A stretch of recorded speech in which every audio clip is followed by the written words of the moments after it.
Hello, welcome to competitive crack. ഞാൻ ആതിര അർച്ചന.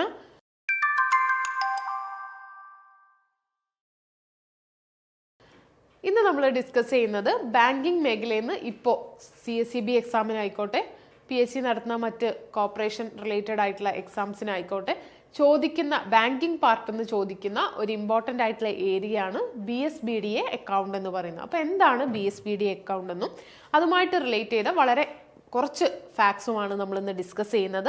അപ്പോൾ നമുക്ക് ക്ലാസ്സിലേക്ക് കടക്കാം. BSBDA, ഈ BSBDAന്റെ ഫുൾ ഫോം എന്ന് പറയുന്നത് basic savings bank deposit account. Basic savings bank deposit account, BSBDA account എന്ന് പറയുന്നത് basic savings bank deposit account. RBI no frill accounts introduce ചെയ്തത് 2005-ലാണ്. നോ ഫ്രിൽ അക്കൗണ്ട്സ് എന്ന് പറഞ്ഞാൽ നിങ്ങൾക്ക് അറിയുന്നുണ്ടായിരിക്കും, സീറോ ബാലൻസ് അക്കൗണ്ടുകളെയാണ് നോ ഫ്രിൽ അക്കൗണ്ട്സ് എന്ന് പറയുന്നത്.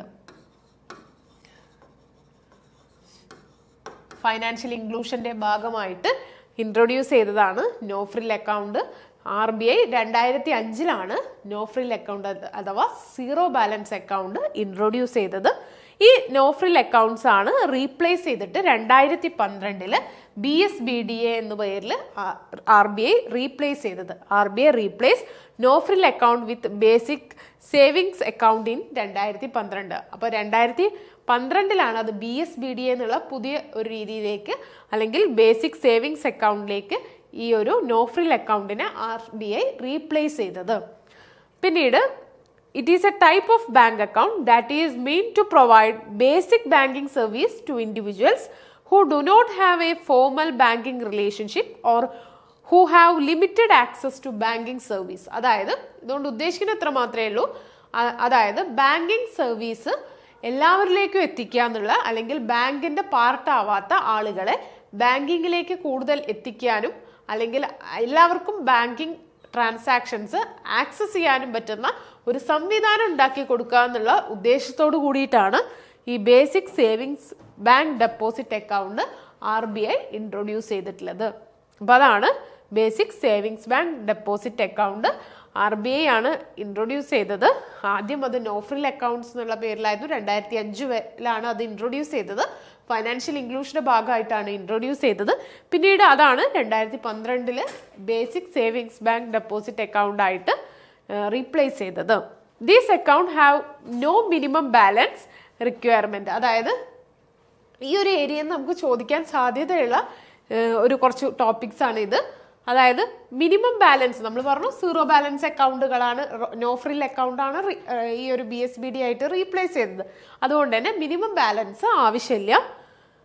And the account holder is provided with debit card and access to ATM service. അതായത് സീറോ ബാലൻസ് അക്കൗണ്ട് ആണെങ്കിലും ഈ ഒരു കസ്റ്റമർക്ക് നമ്മളുടെ ഡെബിറ്റ് കാർഡ് ഫെസിലിറ്റി അവൈലബിൾ ആവും. ATM നമുക്ക് ക്യാഷ് ഒക്കെ വിഡ്രോ ചെയ്യാനൊക്കെ വേണ്ടിയിട്ട് നമുക്ക് ഡെബിറ്റ് കാർഡ് ഫെസിലിറ്റി അവൈലബിൾ ആവും. പിന്നീട് BSBDA account have certain transaction limit and do not offer OD overdraft or loan facility. അതായത് BSBDA അക്കൗണ്ട് ഹോൾഡർക്ക് ലോൺ ഫെസിലിറ്റീസോ അല്ലെങ്കിൽ ഓവർ ഡ്രാഫ്റ്റോ, എന്താ ഓവർ ഡ്രാഫ്റ്റ് എന്നൊക്കെ നിങ്ങൾക്ക് അറിയാം, നമ്മുടെ അക്കൗണ്ടിലുള്ളതിനേക്കാൾ കൂടുതൽ എമൗണ്ട് നമുക്ക് എന്താണ് വിഡ്രോ ചെയ്യാനുള്ള ഒരു പ്രൊവിഷനെയാണ് എന്ത് പറയുന്നത്, ഓവർ ഡ്രാഫ്റ്റ് എന്ന് പറയുന്നത്.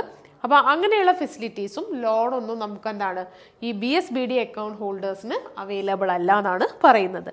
The balance in the account should not exceed 50,000 at any point of time. ഇത് ഇമ്പോർട്ടൻ്റ് ആണ്. ബാലൻസ് പറയുന്നത് 50,000 കൂടരുത്.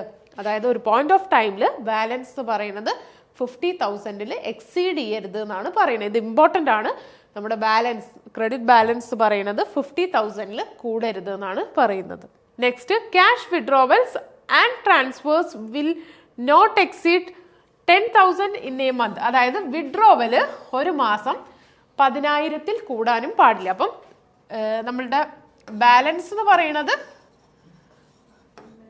ലെസ് ദാൻ 50,000 ആവണം. പിന്നീട് നമ്മളുടെ വിഡ്രോവൽ എന്ന് പറയുന്നത് 10,000-ൽ എക്സീഡ് ചെയ്യരുത്. പിന്നെ അതുപോലെ തന്നെ ഒരു മാസം 10,000 രൂപയിൽ കൂടുതലാവരുത് നമ്മളുടെ വിഡ്രോവല്. പിന്നെ no requirement of minimum balance. Minimum balance ആവശ്യമില്ല, നമ്മൾ പറഞ്ഞു സീറോ ബാലൻസ് അക്കൗണ്ടുകളാണ്. പിന്നെ holder of BSBDA are not eligible for opening any other savings bank account. ഈ BSBD അക്കൗണ്ട് ഉള്ള ആളുകൾ വേറെ സേവിങ്സ് അക്കൗണ്ട് ഒന്നും അവർക്ക് പാടില്ല. പിന്നെ account holder are permitted maximum of 4 withdrawals. അതായത് മാക്സിമം എന്താണ് 4 പ്രാവശ്യം അവർക്ക് വിഡ്രോവൽ ഫെസിലിറ്റി അവൈലബിൾ ആവുള്ളൂ. അപ്പം maximum withdrawal in a month എന്ന് പറയുന്നത് 10,000 കൂടരുത്, ബാലൻസ് പറയുന്നത് 50,000 കൂടരുത്. പിന്നെ അതുപോലെ തന്നെ 4 ടൈംസേ വിഡ്രോവൽ പറ്റുള്ളൂ. ലോൺ ഫെസിലിറ്റീസോ ഓവർ ഡ്രാഫ്റ്റ് ഫെസിലിറ്റിയോ അവൈലബിൾ അല്ല, പക്ഷെ അവർക്ക് ഡെബിറ്റ് കാർഡ് അവർക്ക് പ്രൊവൈഡ് ചെയ്യും. പിന്നെ അവർക്ക് മറ്റു അക്കൗണ്ടുകൾ സേവിങ്സ് ബാങ്ക് അക്കൗണ്ടൊന്നും പാടില്ല എന്നാണ് പറയുന്നത്. അപ്പോൾ ഇതൊക്കെയാണ് BSBD അക്കൗണ്ടുമായിട്ട് റിലേറ്റ് ചെയ്തിട്ടുള്ള വളരെ ഇമ്പോർട്ടൻ്റ് ആയിട്ടുള്ള കുറച്ച് പോയിന്റ്സ്. ഇതെന്തായാലും നമുക്ക് ഒരു എക്സാമിന് CSEBക്ക് ആയിക്കോട്ടെ JCIക്ക് ആയിക്കോട്ടെ നമ്മുടെ കേരള ബാങ്കിൻ്റെ എക്സാം ഉണ്ട്. ഇതിനൊക്കെ നമുക്ക് പ്രതീക്ഷിക്കാവുന്ന ബാങ്കിങ് മേഖലയിൽ നിന്നുള്ള ഒരു ഏരിയ ആണ് BSBD അക്കൗണ്ട് എന്ന് പറയുന്നത്. ഈ CSEB പരീക്ഷയ്ക്ക് തയ്യാറെടുക്കുന്നതിന് വേണ്ടി നമ്മുടെ ടീം കോമ്പറ്റേറ്റീവ് ക്രാക്ക് പുതിയ ബാച്ച് സ്റ്റാർട്ട് ചെയ്തിട്ടുണ്ട്. അപ്പോൾ ബാച്ചിൽ ജോയിൻ ചെയ്യാൻ താല്പര്യമുള്ള ഒരു ബോർഡ് നമ്പറിൽ കോൺടാക്ട് ചെയ്യുക. തീർച്ചയായിട്ടും നിങ്ങൾക്ക് നമ്മുടെ CSEBക്ക് എല്ലാ സിലബസും കവർ ചെയ്യുന്ന രീതിയിൽ മോക്ക് ടെസ്റ്റുകളും അതുപോലെ തന്നെ ലൈവ് സെഷൻസ്, ലൈവ് ക്ലാസ്സുകൾ, അതുപോലെ ക്വറി ഹാൻഡ്ലിങ്ങും മെൻറ്റർഷിപ്പോട് കൂടിയിട്ടുള്ള ക്ലാസ്സസ് ഒക്കെയാണ് നമ്മൾ പ്രൊവൈഡ് ചെയ്യുന്നത്. അപ്പോൾ കോഴ്സിൽ ജോയിൻ ചെയ്യാൻ താല്പര്യമുള്ള ഒരു ബോർഡ് നമ്പറിൽ കോൺടാക്ട് ചെയ്യുക. ഇത്തവണത്തെ CSEB എക്സാം CCയോടൊപ്പം ക്രാക്ക് ചെയ്യാം. താങ്ക്